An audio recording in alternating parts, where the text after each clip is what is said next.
I am your host, Reese the Sideliner. As always, man, this is episode 3 of season 2. Appreciate y'all tuning in. First and foremost, want to kick it off by saying I appreciate every single one of y'all. Every single one of y'all that have stuck around and have, not unsubscribed, because I did lose a subscriber or two the other day. And, understandable. I haven't really been as consistent as I used to be. That's on me. But y'all gotta understand, your boy is working towards something greater than just sitting in front of this camera in my room. You know what I'm saying? I'm working towards something, trying to build a career. So YouTube kind of has been on the back burner, but I appreciate everybody that has stuck around. I am going to get, much more consistent like I used to. Just stick with me, stay patient. I've been asking that for y'all from y'all for a year or so now, but it's because I'm literally working towards something. I mentioned a couple videos back that next time y'all saw me that I would be in a new setup. As you see, that's not the case. I'm still working on that setup. It's very nearly finished, not completely, but for me to be able to record, it's very nearly done. So the next time y'all see an episode of the Sideline Perspective, it will be in that brand new setup. But yeah, just wanted to kick things off by saying I appreciate every single one of y'all that has stuck around and stick with me even more, bro, because we're grinding on that road to 500. We are still on that road to 500, and I can't do that without y'all. Let's get into the episode, man. First and foremost, first topic I want to cover.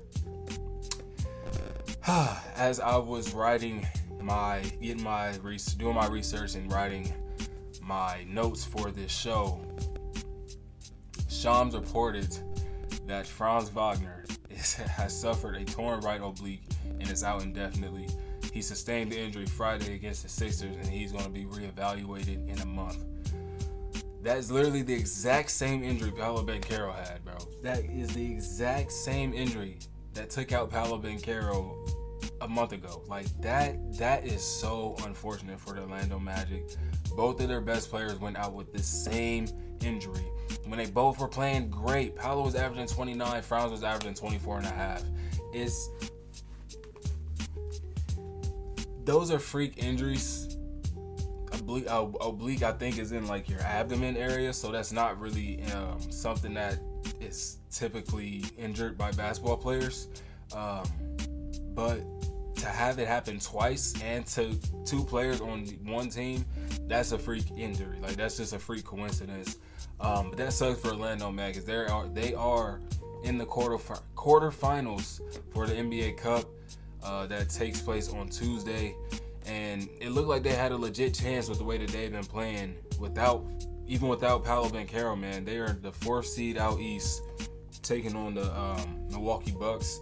Without Franz, without Paolo, maybe Paolo can return by Tuesday before the game, but we haven't gotten any updates on him whatsoever, so I'm not going to even be hopeful about that. But I am going to speak on what I wanted to speak on about the Magic to begin with, and that is how great Franz had been playing.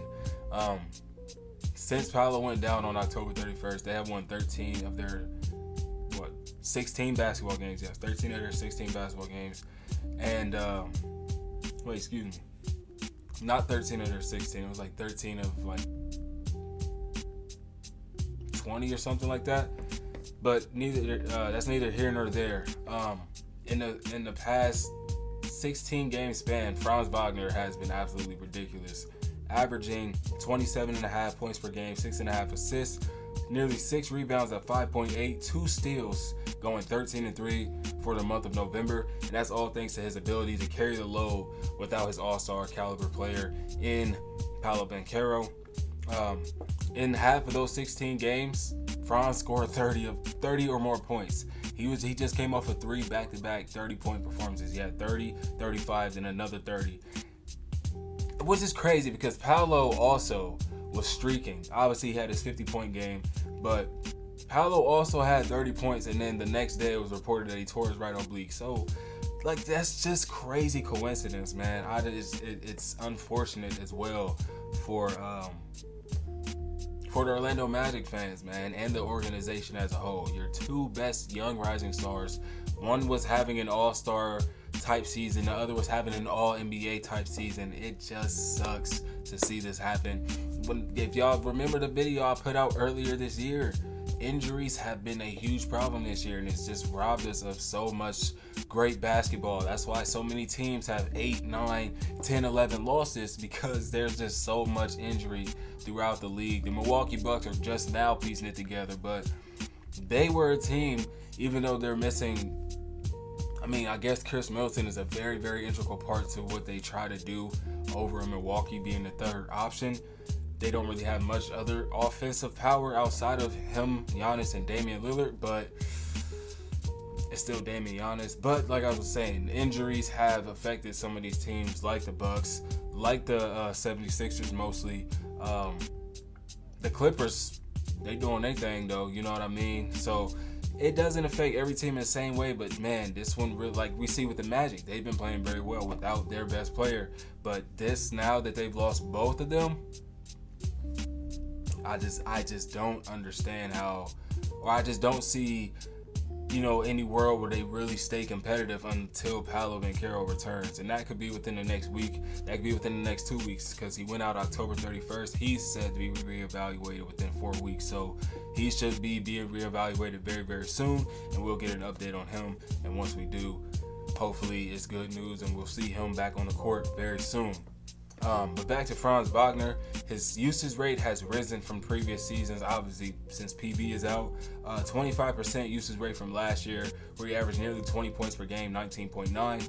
And now this year, now that Banchero is out, he's jumped up 6.1%, putting him at 31.1 on the season. And in the last 15 games, he was in the top 4 of that statistic in the entire league, behind only LaMelo Ball, who had a 40.2, Giannis Antetokounmpo with a 37%, and Shai Gilgeous-Alexander with a 32.5, and then Franz closely trailing that with a 32.2% for the month of November, those 15 games. With all that being said, though, Jamal Mosley's Orlando Magic are playing stellar basketball. You can't say that last year was a fluke. They are really a competitive basketball team. Last year, around this time, maybe even earlier than now, they were the 2 seed. Like, the Orlando Magic were playing very good basketball to start off the year last year, and obviously ended up as the 5 seed. They're still a solidified playoff team. They did not have to go through a play-in. Obviously, they fought tooth and nail with the Cavaliers to go Game 7. Paolo Banchero doing his damn thing, but you know what I mean? You can't say that was a fluke of a year. They are showing us once again that they are a team that's ready to go out there and compete. Paolo even said it either at the end of last year or the beginning of this season in some kind of interview, press conference, whatever, that if you aren't competing for a championship, what the hell are you even playing for? That's the kind of mentality that he has carried on the court, and it's rubbed off on Franz Wagner very clearly and the rest of the team. So they're trying to go for it. Obviously, they need a couple more pieces to really, make it all mesh together, because I don't see them getting out of the first round, even if they do have Franz and Paolo. But where it depends on where they end up seated, who they're matched up against. They could possibly sneak into the second round, but this is not a championship caliber team just yet. But they are showing the makings of a team taking the steps into the right direction, sort of like the Oklahoma City Thunder have been doing. Putting on. We're gonna get to them later. We're gonna get to the Thunder later. But yeah, we have the Magic sitting at the 3 seed right now. Like I said, last year, around this time-ish, they were at the 2 seed. They're sitting at the 3 seed right now, only behind the Cleveland Cavaliers and the Boston Celtics. So, although they had been playing great basketball, and I thought they could keep it up. I really thought they could keep it up, because Franz, when I tell you, Franz was hooping, man. If y'all ain't been watching, you're doing yourself a disservice. Franz was playing amazing basketball. Unfortunately, we will not see him for another 4 to 5 weeks at least. And then you have teams like the New York Knicks who are playing right now. They're actually down to the Detroit Pistons. At the current moment, it is 69-58. Detroit is up at halftime. So the New York Knicks were on a 4-game winning streak. At the time of this recording, who knows how that game will end up, because I'll be done filming this episode by the time the game is over. And Atlanta Hawks as well are sitting at the 5 seed, having won 6 straight games, are right on their heels. So hopefully we can get the team back to full strength soon, or we get Paolo back very, very soon, because you don't want to throw away this season. They started off so well, bro. You don't want to lose out on this season, especially when the Philadelphia 76ers are like looking like they will not be in the playoffs this year at 6-15. They're the 13th seed out east. Yes, Paul George and Joel Embiid have missed a great chunk of the year, but even when they are playing, they don't look great. So the Magic, yes, last year they were the 5 seed. They can still be a top 5 basketball team. The Pacers are struggling this year, a team that was in the playoffs last year as a 6 seed. They're not looking too hot to start the year either. Who else do we have out there? Of course, the Cavs and the Celtics are going to be good, being at the 1 and 2. New York is piecing it together, like I said, although they are losing to the Pistons right now. Milwaukee is finally at 500. Hopefully they can, go on a run and make it look even better. But yeah, there's a window. There's a window that the Magic need to capitalize on, and it's just hard to do without either one of your best players. So, like I said, Paolo should be being reevaluated very soon. Get an update on that, and he should be back to playing very, very good basketball. Hopefully putting up his 29, 30 points per game like he was before. Sticking out east, though, staying on the East Coast, I really enjoy the way that the Atlanta Hawks have been playing basketball, man. The Atlanta Hawks, they've also had somewhat of a rocky start. Not really somewhat. They've had a rocky start. The only team to have lost to the Washington Wizards. Not once, but twice. And on back-to-back games. The Atlanta Hawks have been playing very good basketball against competitive teams. They stole wins against the 2 powerhouses up top out east, as I mentioned earlier, in the Cleveland Cavaliers and Boston Celtics. But since winning back-to-back games against the Cavs convincingly, they rattled off 6 straight. They even got a win against the Milwaukee Bucks and a thrilling overtime win against the Los Angeles Lakers last night, where Trae Young iced the game. Oh my God, I was watching that last 2 minutes of overtime, and Trae Young just iced, that last shot, that last defensive possession was, they let him get wide open, man. The man already had 28 points at that point. He had 20 assists. They give it to, that's where they wanted the ball to go. They let it happen, and he dots their eye. Only up 1, and you let them take a wide open 3. 31 points, like I said, 20 assists. Ruined the amazing game that LeBron James was having with the walk-off 3. 7 out of the 9 players for the Hawks that checked in scored 10 or more points. You got 65 points combined off of their bench compared to the Lakers 17. That really made the difference. Although it did go to overtime, it was just a 2-point win. Their bench really carried the load, but it was an even amount of distribution among bench scoring and your starters, being 134 points total. You get 65 from your bench. You would want that every single game. Bogdanovich had a great game, and I think DeAndre Hunter also scored 20 plus points off the bench. So great win for the Atlanta Hawks last night. Moving on, because I don't want to make this too long episode, to the Los Angeles Lakers, since we was already talking about them. LeBron James, man. Y'all know that's my dog, man. Y'all know that's my dog. It's my favorite player of all time. You can say that's a cop-out answer. I don't care. Y'all know I'm from Ohio. Y'all see Brutus in the back. That's just, it is what it is. LeBron James, I grew up watching LeBron James. I was born in 99.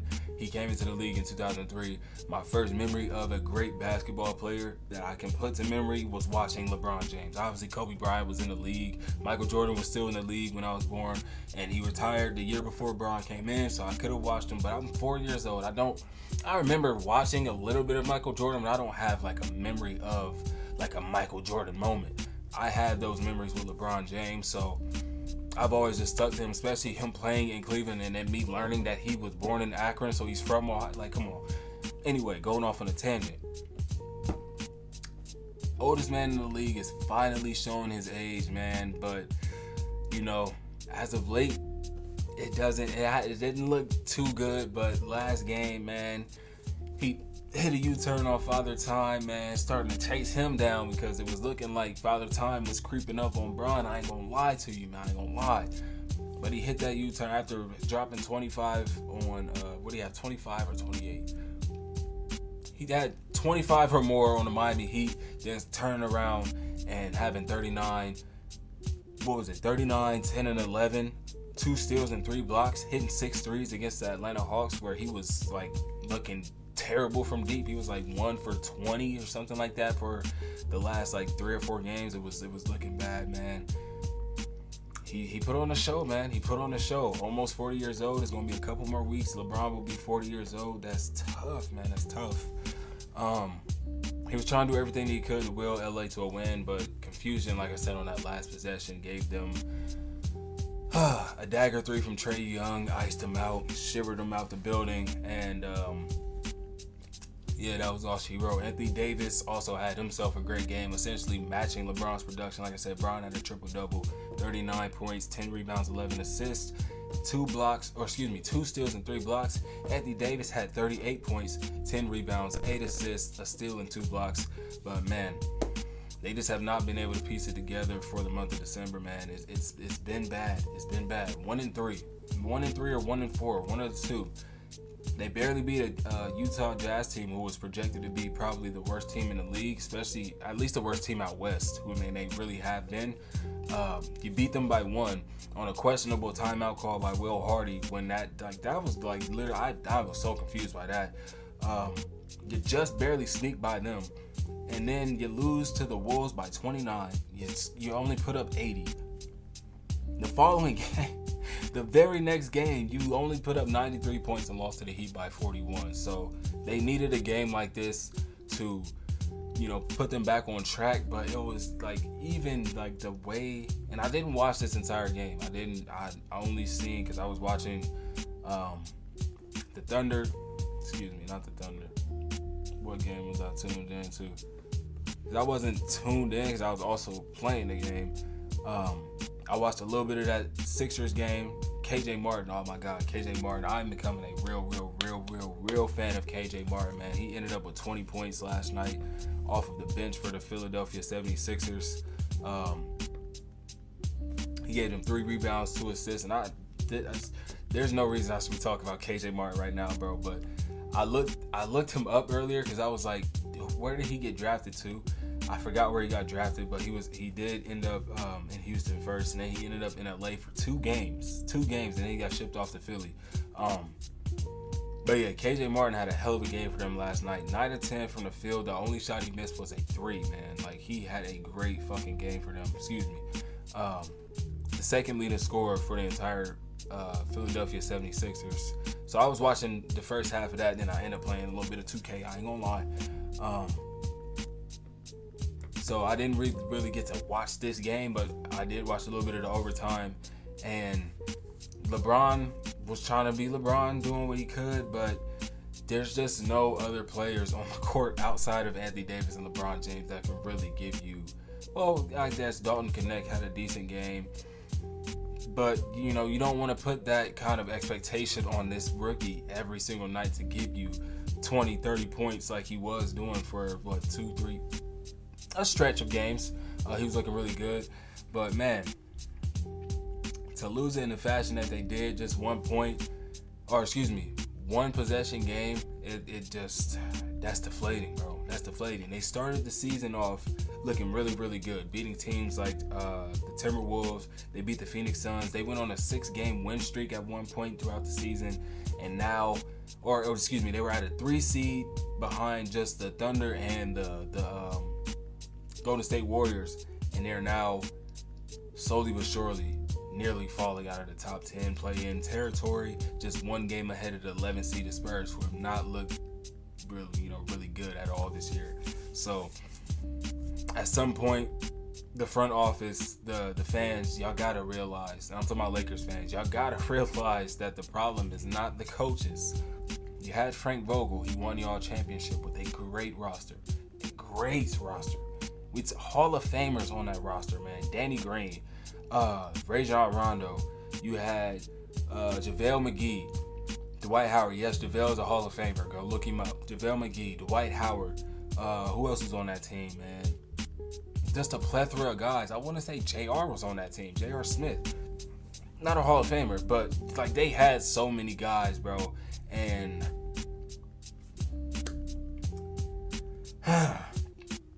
the front office. Dwight Howard and Boogie Cousins said it. Not Frank Vogel, excuse me. What is that man's name? It literally just slipped my mind. Rob Pelinka is the reason why the Lakers did not bring that team back and try to repeat.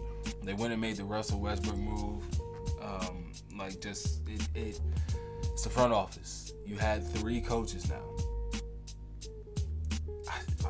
Was there a fourth? There was a fourth coach. There was a coach there before Frank Vogel, bro.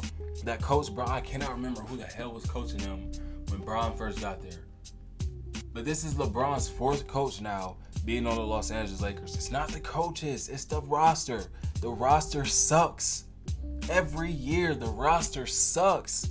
Outside of LeBron and Anthony Davis, Russell Westbrook had a great first season with the Lakers. Contrary to popular belief, Russell Westbrook had a great first season with the Lakers. Y'all ridiculed the hell out of him, made him the scapegoat throughout the offseason. Had a shitty first half because he just was not feeling it anymore. Again, got traded, and then y'all saw the resurgence immediately in that Clippers uniform. The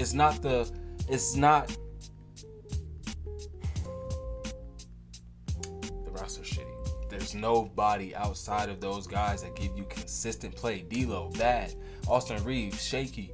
Don't connect. He's a promising prospect, but he's a rookie. He's only played 22 or whatever games. They don't have great team chemistry, 1, because the roster's changing every season, and 2, they don't have great pieces around great players. You just can't put the oldest player in basketball with an injury-riddled superstar who, mind you, has been playing great basketball majority of the season, but and been available. Anthony Davis has been available. He's been playing great, but he's injury-riddled, and LeBron James literally the oldest player. You can't have shitty players around him. That's just that. I'm done. Moving on to a great basketball team in the Oklahoma City Thunder. My guy, Shai Gilgeous-Alexander. They've been playing championship caliber basketball even without Chet Holmgren. Him being on the sideline for a month or so hasn't really mattered to us. For the month of November, Shai put up ridiculous numbers per game. Nearly 31 points, 30.9, 6.7 assists, 4.3 rebounds, a steal and a half and a block on 65.4 true shooting percentage. The most efficient 30-point scorer in the league for the month of November, man. Not to mention, leading us to an 11-4 record. I cannot express how excited I am for the rest of this season. Even without Chet, yes, we got iHeart back. Even without Chet, though, we've been looking good. We've been not just good, bro. Like, we've been looking like the best team out west. And I don't think there's anybody out west that can really give us. Let me not say that. It's too early. Let me just say I think we are the best team out west by far. We haven't had the struggles of a Denver Nuggets, who were the 2 seed last year. We haven't had the struggle nearly as a Minnesota Timberwolves, who were the 3 seed last year. Both of those teams have been in the bottom 7 realm for, I don't know. But I will say the Denver Nuggets have turned it around, as well as the Timberwolves. They have turned it around just a little bit, getting right back on track. But Denver is at 8, Minnesota is at 9. Albeit the Timberwolves have won 4 straight. You know what I mean? We haven't had those struggles. We are head and shoulders above the rest of the competition. Houston is playing great basketball. Dallas, 6-game win streak, playing great basketball. Memphis is actually playing really good basketball, being at full health now. So, yeah, there are teams out here that are being competitive. It's just we're at the top of the top, and it's showing. Especially when you consider the addition of Isaiah Hartenstein. When we lost Chet, our heart was still on IR. He was still on injury reserve. Like I actually was like very, very worried for our season. I'm not gonna lie to you, especially the fact that we lost that game to the Golden State Warriors when Chet went down. I was worried, but then immediately,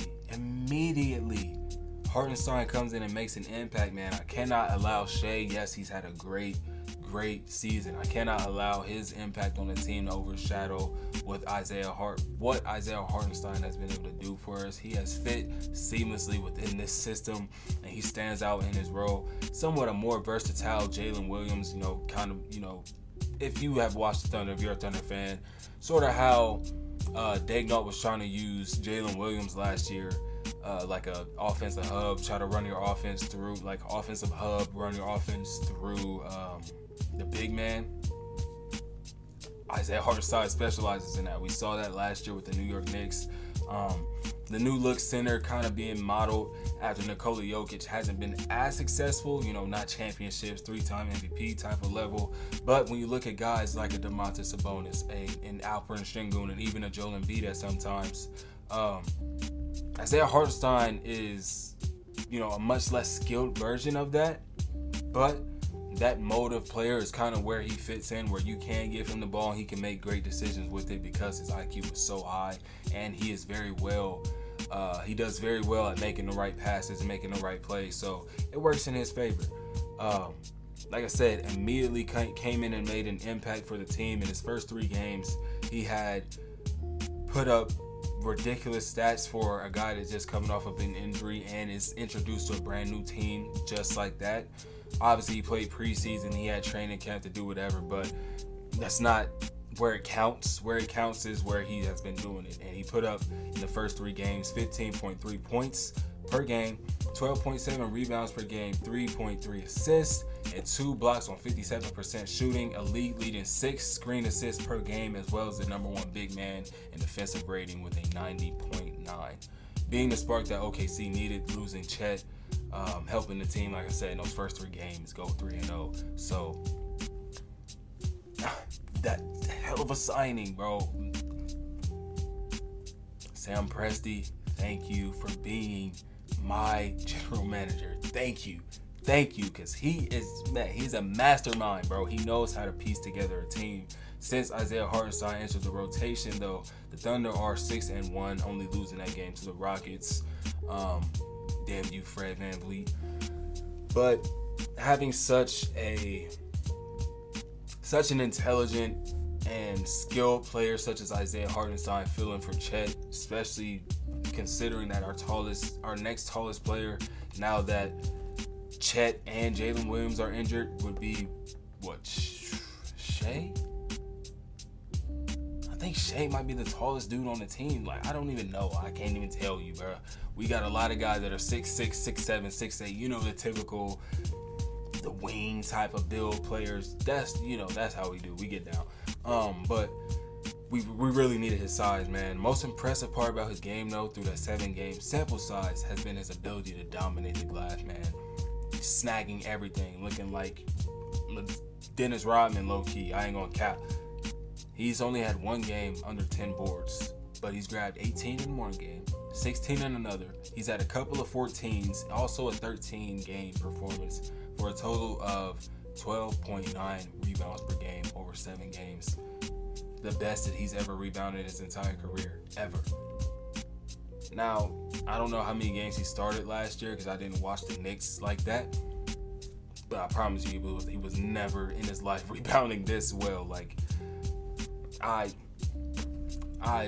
blown away about how well he's been playing basketball, man. It's amazing. Moving on to another player on this team, we're gonna stick with the Thunder for a little bit more. I gotta mention J-Dub, bro. J-Dub has been playing great, man. He's improving his game every single year. Granted, yes, I know. This is only his 3rd year. But he's improving every year. Year by year, you go look at the stats, they speak for themselves, bro. By comparison to last season, he's improved his scoring, his assists, his rebounds, his steals, and his blocks. All of those are up. Every single one of those are up. And I'm enjoying what I'm seeing, man. 21.7 points per game, 5 assists, 6.1 rebounds, 2 steals, and the block on 51, 39, 82 shooting splits. Most impressively, he's the league leader in individual defensive rating as of December 5th. He was the league leader. Now he is fourth, or on December 5th, he was first. Today, December 7th, he was fourth, behind only Amin Thompson, Kevon Looney, and Alperen Sengun. The team itself has 4 of the top 13 players in defensive rating, and J-Dub, Shea, Cason Wallace, and Alex Caruso, all without Chet Holmgren being in the lineup. We are still playing amazing defense. We are on the path to becoming one of the most dominant defenses of all time. Currently, the team has more steals than turnovers. That's something that's never been done in NBA history. And we are first in defensive rating with a 103.9. First in steals per game with 12. We are causing teams to turn the ball over 12 times off of steals. That's not even counting teams just throwing the ball away and all the miscues. Off of steals, we're getting 12 turnovers. That's huge, man. Second in opponent points per game, only allowing 103.5 points per game, and we give up the fewest points in the paint and limit opposing teams off of turnovers from scoring at the highest rate in the league.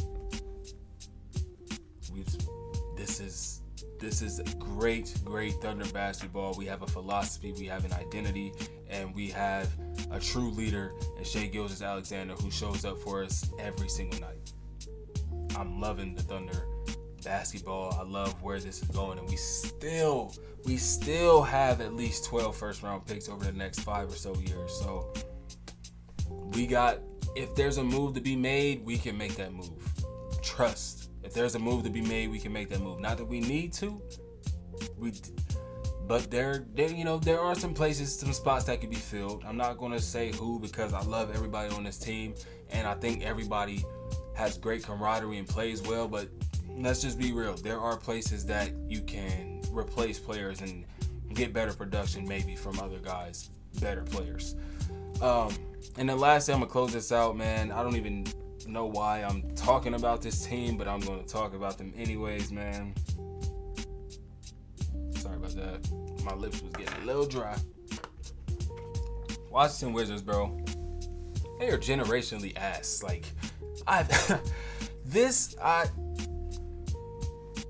Kyle Kuzma made a tweet last year when the Boston Celtics were losing to the Detroit Pistons. I don't know if they actually lost that game. They may have come back and won. But the Detroit Pistons were up by a pretty sizable amount on the Boston Celtics last season. And Kuz quote tweeted and said, "At this point, you just don't want to be that team." And he was saying, at this point, you don't want to be the team that finally lets Detroit break their 20 whatever game win streak or losing streak that it was at that time. It ended up being 28, but you didn't want to be that team that actually lose, let them break that streak. Look like karma got his ass, because man, they are ass. They are ass. They were I'm not gonna say competitive. They were respectable last year. They are shit. Ooh. They bad, bro. They're on a 16-game losing streak, and they're looking like the Detroit Pistons from last year, man. 2-18 through 20 games. Now let me go check, because they are playing the Denver Nuggets right now, and they were winning. They were beating the Denver Nuggets. It's the fourth quarter, so they might break the 16-game winning streak. 108-95 in the fourth quarter with 7.5 minutes to go. The Washington Wizards are up. So they just might break it. But they position themselves as the front runner for the number 1 pick in next year's 2025 draft. But as you know, you have tied odds, top 3. But they could get a top 3 pick being this bad, and that would be great for them because they're building towards something with the Bilal Coulibaly draft pick a couple years ago. You got Alex Sarr just this season. So they are building towards something with these young guys. Hopefully they can draft if they don't get Cooper Flag at number 1, get a number 2, number 3 pick. You got guys out there like Ace Bailey. Dylan, I would love Ace Bailey, bro. Ace Bailey is a hooper, bro. Ace Bailey is a hooper. You got Dylan Harper. And then also a guy like BJ Edgecombe. Maybe if they fall to 4 or 5, he'll still be there on the board for them to snag. So they have, ulterior routes that they could go, but obviously everyone wants Cooper Flag. If you ask me, I don't watch college basketball as much as I would like to because I cover the NBA. And I got stuff going on. I can't watch everything, okay? You ask me, from what I've seen of Cooper Flag, he's not generational. Like, he may be the number 1 pick, he may be the number 1, 2 pick, but I don't think he's anything to, like, really foam at the mouth over. Like, he's a great basketball player, don't get me wrong. He'll bust my ass for sure. But, he's not that good. Am I hating? That sound like I'm hating. He's good, but he's not as great as the hype that's behind him. You know what I mean? That's just what I'm trying to get at. No hate to Cooper Flag. I wish him all the success in his future. Y'all know me, bro. I do not hate on players. I show love, man. I just showed love to KJ Martin like 10 minutes ago, and I didn't even have to, bro. Like, I show love to players, man. I get that hate out your heart. But I'm just saying, off of what I've seen, he's not as good as the hype is trying to build him up to be. That's it. That's all I'm saying. I be going on tangents, man. I need somebody here to talk with. Don't worry about that. When we get in a new setup, I will have room to have guests and things of that nature. I have all of that set up. I have 2 guests planned already. They may be on the same show. They may be on separate episodes. Who knows? But we'll get it all together. Stay tuned. But back to the Detroit Pistons. They're bad, man. Bottom 3rd in the league in all of the major statistical categories, such as points per game. They're 25th, putting up just 108.1 points per game. 25th in rebounds as well, with 41.9 per game. 24.6 assists per game, which puts them at 22nd. The 22nd worst team, and they are nearly dead last in opponents' points per game, allowing teams to score an average of 123.1 points per game. They're currently on pace, and this was said last year about the Detroit Pistons too, but I have to mention it. They're currently on pace to have the worst win percentage in NBA history at a .96. If you remember the lockout season in 2011-2012, the Charlotte Bobcats had a terrible record. I think they were like 8-56, some shit like that. They had a win percentage of .106. When you consider how bad Detroit has started off, I'm saying Detroit, they were so bad last year, so bad. Washington, when you consider how bad they have started off the year, they're on pace to break that record. I don't have words, bro. There was a tweet that one of their fans put out. It said, dating back to last season, Washington has lost 84 of their last 101 games. That's an absurd stat to even just say out loud. You've lost 84 of your last 101 games? You've given your fans 15 games to really cheer about? I'm sorry, but that's inexcusable. That's inexcusable. Like I said, they are building towards something, but man, that's inexcusable, bro. 15 games. 15 wins out of the last 101 games played over an entire, that's more than an NBA season. Obviously, 82 games. That's more than an NBA season. Y'all lost, so 84 of the last 100 games. That means essentially y'all went 0-82. Let's just say y'all went 0-82. Y'all's only 2 wins in the last 101 games. Essentially, if you want to do it this way, y'all's only 2 wins in the last 101 games were at the beginning of this year against the Atlanta Hawks. That's how bad the Washington Wizards have been for 2 seasons now. But it was overlooked because Detroit was being generationally terrible last year. The Washington Wizards were, like I said, they were respectable. They were shit. They were bad. Every loss that they have had this year has been by double digits, bro. At least Detroit was making it competitive last year. Like, they were in some games, especially when we consider the way that they played against Milwaukee. They gave them a run for their money. I think they even beat Milwaukee a game last year. So, they lost their last game before they played the Nuggets tonight. They lost to the Dallas Mavericks by 36. Yes, it's the Mavericks with Luka, Kyrie, PJ Washington. They got some hitters out there, but 36 points, man. Come on. I think I'm going to wrap it there. Let's take one more look around the league, see what's going on. My Thunder are up against the Pelicans, 112-99. The Washington Wizards, fourth quarter, 5 minutes ago. Washington Wizards are up 112-106 against the Denver Nuggets, 4.5 to go. 98-76. Dallas, Toronto, 3:43 left in that game. And then Detroit, who I've mentioned so many times now, talking about Washington, are beating the New York Knicks 89-77 with 3.5 to go left in that game. You have Phoenix and Miami at halftime. You also have Memphis and Boston at halftime. Phoenix is winning 58-53. Memphis is up on the Boston Celtics 66-54. And Cleveland earlier today beat the Charlotte Hornets 116-102 to give them a 21-3 record on the year. We're going to close it out there, man. Like I said, we got the NBA Cup starting on Tuesday at 7 p.m. Eastern Time. I'm going to be locked in. But I do have school. But I'm going to be locked in.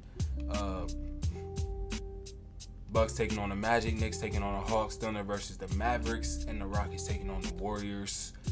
I will have a separate video about that coming in a couple of days, but until then, this has been Reese the Sideliner. I appreciate y'all tuning in to the Sideline Perspective. Thank you all for sticking with me. It's been a journey, but I'm here for every part of it. And I hope y'all here with me too. Thank y'all. See you in the next one.